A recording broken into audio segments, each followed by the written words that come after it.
भैया भाभी जानी काके লাভ লেটার লিখছে। কি love letter? I love you? ভাইয়া এটার পিছনে অনেক কিছু লেখা আছে। অন্তরা, কি হইছে? তোমার লাভ লেটার পেয়ে গেছি, যেটা তুমি অন্য একটা ছেলেকে দিতে চাইছিলা। Love letter? একটু পরে তো দেখি কি লেখছে। তোমাকে আমি অনেক ভালোবাসি, তোমাকে ছাড়া আমি এক মুহূর্ত বাঁচবো না। জেনা চেহারা নাম রাখছে পেয়ারা। তুই এক্ষুনি আমার ঘর থেকে বের হ, যা। কিন্তু তুমি এটা পাইছো কোথা থেকে? করি তুই কই পাইছস? এই জ্যাকেট থেকে পাইছি।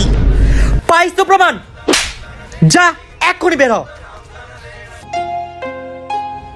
এই তুমি আমার ব্যাগ নিয়ে কেন যাচ্ছ? কারণ বাসা থেকে আমি না তুমি যাচ্ছ। আমি মানে? কারণ এই জ্যাকেট আমার না তোমার। বের হও আমার বাসা থেকে। যাচ্ছ না কেন? যাও এক্ষুনি বের হও এখান থেকে। শিট ম্যান, বোর সাথে চালাকি করতে গিয়ে নিজেই কট খেয়ে গেলাম।